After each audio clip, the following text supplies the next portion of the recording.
The internal structure of stars is set up by hydrostatic equilibrium, the balance between gravity trying to crush the star down small and pressure trying to make the star blow away. When the two are in balance, hydrostatic equilibrium, the star is structurally stable. It's hard to demonstrate that in the laboratory because I can't get a big self-gravitating ball of gas easily into this room. You have to be a star or a very large planet like Jupiter. But we can use a simple stand-in, a simple toy balloon. This is a demonstration of a kind of hydrostatic equilibrium, but now instead of gravity, we're going to use the elastic of the latex that the balloon is made out of for the force that wants to crush it in. The analogy works as follows. You take a balloon and you begin to inflate it by blowing into it. As I increase the pressure and the amount of gas inside, the latex expands, but it stops expanding when the force of the latex, which wants to make it collapse, exactly balances the force of the air pressure inside. If I let out some of the air, the latex can relax to a smaller size and achieve a new equilibrium. When I put a lot more air in, the latex can expand a great deal, achieving a new equilibrium.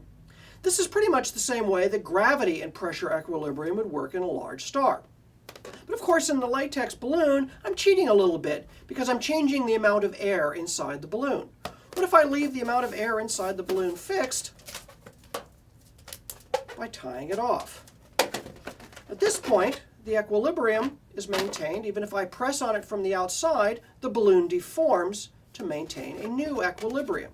Stars can do the same thing. If a star is in hydrostatic equilibrium and I set it rotating, it will deform until it achieves a new equilibrium. But that's not the only way to change the pressure, putting air in or taking air out. I could be radical about it and puncture the balloon, or we could change the pressure of the air inside the balloon.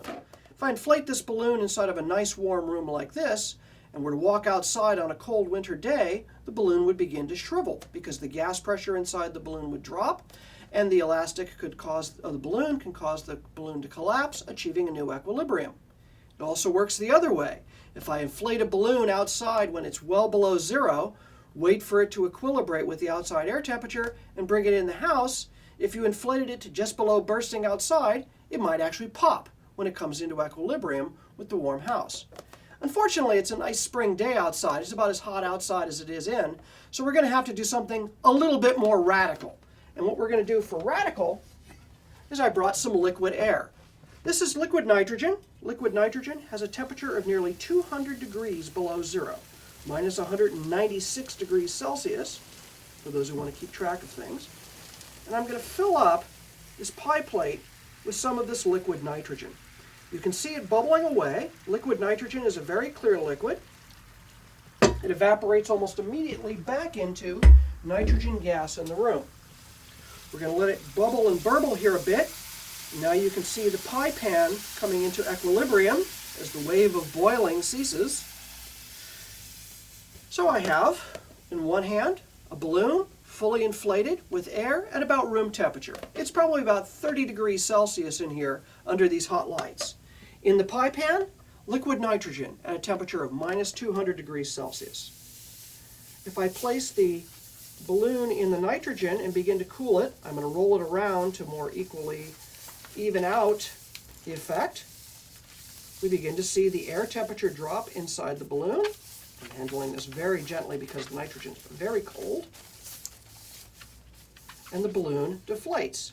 When I take it out and hold it up in front of the hot lights, you can see the balloon will slowly start to inflate back, eventually coming up to the fully inflated size we saw before.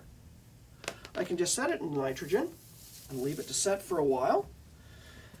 This is the same way it works inside of a star. If the energy generation inside of a star runs faster, it causes the gas to be hotter. As the gas is hotter, the internal pressure of the star begins to heat up and it begins to expand.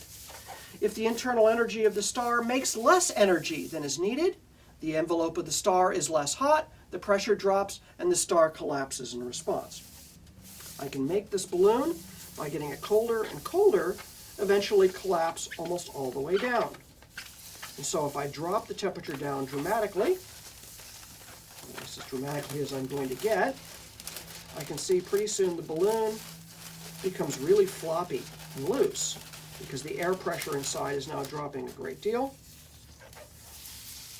And if I then take it out of the nitrogen, move the nitrogen to one side, set down the balloon, and if I wait just a little while, the balloon will begin to inflate. There's a cheat here, of course.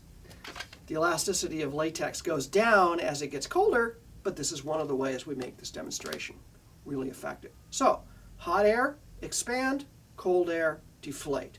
The same thing happens in a balloon as happens inside of a star.